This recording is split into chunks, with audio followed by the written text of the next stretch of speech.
हम लोग अक्सर हमारे जीवन में 70 से 80% विचार नेगेटिव रहते हैं, नकारात्मक रहते हैं। सकारात्मक हम 10% ही सोचते हैं। बाकी मेरा बुरा हो जाएगा तो, मुझे ये हो जाएगा तो, नौकरी नहीं मिलेगी तो, ख़राब हो गया तो, भविष्य बुरा हुआ तो, आगे चलकर सुखी नहीं हुआ तो, पैसा नहीं आया तो, पैसा डूब गया तो बहुत लंबी चौड़ी लिस्ट है तो की, है ना। बहुत सारे तो संदेहास्पद है। जीवन ही पूरा तो के क्वेश्चन मार्क में है। कभी कभी अपने तो को विराम देने के लिए श्रद्धा, भक्ति और आस्था जितनी दृढ़ है उतने ही तो के उत्तर हैं आपके पास, और जितनी आस्था कम है उतने तो के क्वेश्चन मार्क्स की लिस्ट बड़ी लंबी है आपके पास।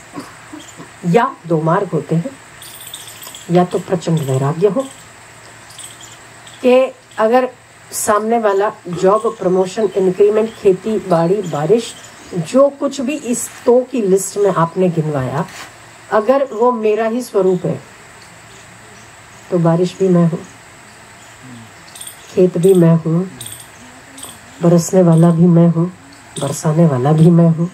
तब तो कोई तो का सवाल नहीं। पर जहाँ द्वैत है, जहाँ भिन्नता है, वहाँ तो है।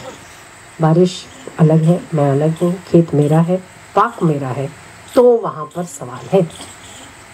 तो दूसरा रास्ता है आपके लिए भक्ति।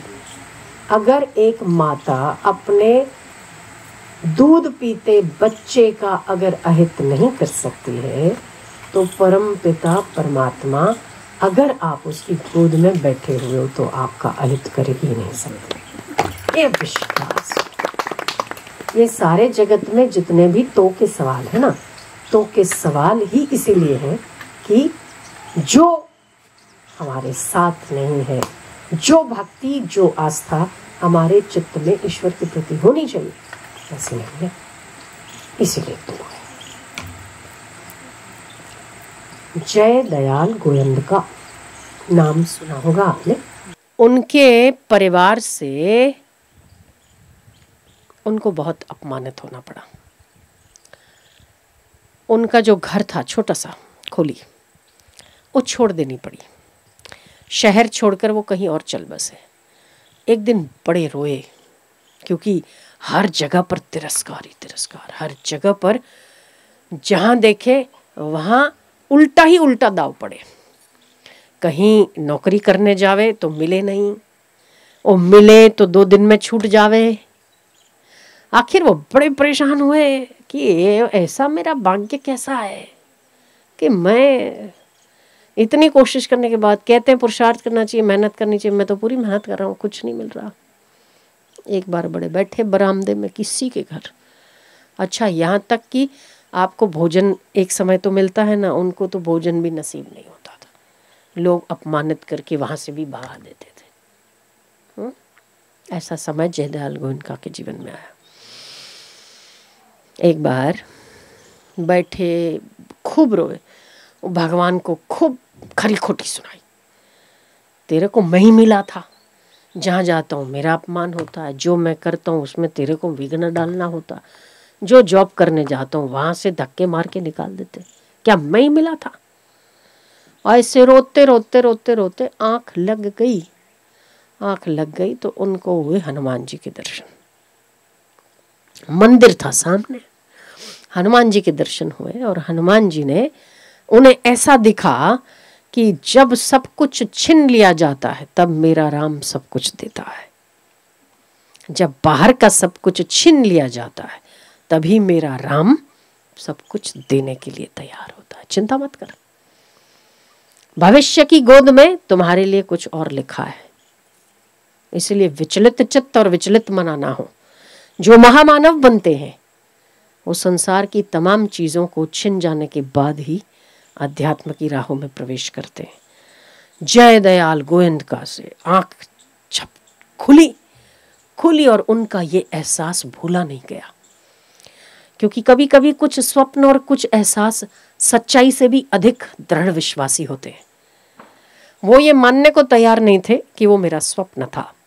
जैसे ही उठे तो उनके चित्त का कॉन्फिडेंस, उनका लेवल, उनकी सोच, उनका तरीका, उनके व्यवहार में बड़ा परिवर्तन था। और फिर उस दृढ़ता के साथ जयदयाल गोयंदका ने अपना ये अनुभव लिखा जीवन का कि ऐसा सब कुछ छिन गया, मेरे पास कुछ नहीं था, बर्तन भी नहीं, 1 रुपया नहीं, यहाँ से वहाँ जाने में 100 बार सोच आती थी, पर उन स्थितियों ने मुझे जो दिया वो मेरे जीवन का सबसे बड़ा टर्निंग पॉइंट था जो मुझे ईश्वर ने दिया। और गीता प्रेस गोरखपुर की नींव रखने के लिए, इतनी बड़ी गीता प्रेस गोरखपुर आज जिसमें 4000 पुस्तकें हैं, अगर वो जयदयाल गोयंदका अपना घर नहीं छिन जाता तो गीता प्रेस गोरखपुर के बहुत बड़े विद्वान भी नहीं बनते। लोग एप्लीकेशंस लिखते थे गीता प्रेस गोरखपुर में रहने के लिए, अपनी अपनी विद्वता दिखाते थे आर्टिकल लिख के कि हमें रख लिया जाए, हमारे आर्टिकल छप लिए जाएं। आज भी कल्याण आप लोग पढ़ते हैं, कल्याण की किताबें आती हैं। और जहां उस व्यक्ति को एक टाइम भोजन नहीं मिलता था, वहां जयदयाल गोयंदका ने गीता भवन 5 नंबर में फ्री ऑफ कॉस्ट सबके लिए भोजन अवेलेबल कराया। कौन सी स्थिति थी इनकी? एक समय भी भोजन नहीं प्राप्त होता था, उन्होंने 2-2 हजार को एक साथ भोजन कराया। ये परमात्मा की कृपा है, वो व्यवस्था है। कई महापुरुषों के जीवन में ऐसा देखने सुनने को मिलता है। तो जब आपके जीवन में कुछ ऐसी घटनाएं घटित होती हैं, तब भी परमात्मा पर भरोसा करो, ईश्वर पर विश्वास करो, तो सारे तो के जवाब उस जो में आ जाएंगे। जो आस्था आपके पास है, जो परमात्मा की कृपा का आप एहसास कर सकते, वहां तो सवाल ही पैदा नहीं होता। बोलो, है कि नहीं? हाँ, तो जो भगवान होय तो कोई सवाल નથી, जो आस्था होय तो कोई शंका નથી, અને जो એનું રાજ હોય तो असुरक्षा નથી। उसकी गोद में हो तो असुरक्षा नहीं है, पर जो होवा जोई तो थाय जो होय तो थाय, नहीं तो फिर तो બહુ બધા તો છે। આખી જિંદગી જ તો છે। માણસનું નામ તો જ રાખવું જોઈએ। ખોટું સુનિલભાઈ ફલાણા ભાઈ, સુનિલભાઈ તો ફલાણા બેન तो જ છે क्योंकि तो ही तो है। बोलो गलत हूं क्या मैं? આમ થઈ ગયું તો તેમ થઈ ગયું તો, અરે થઈ ગયું મરી ગયા તો કયું જીવવા માટે આયા હતા ભાई साहब?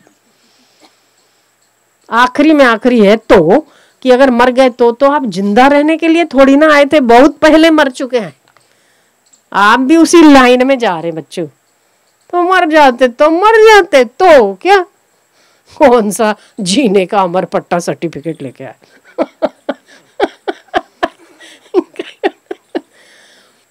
परोपकार कर लेना चाहिए।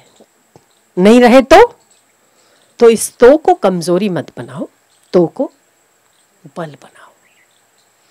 जॉब ना मળી तो, है ना, बॉस गुस्से થયો तो कई नहीं, बीजा घણા बॉसो છે। ईश्वर ने भी इच्छा से तो एम खरी।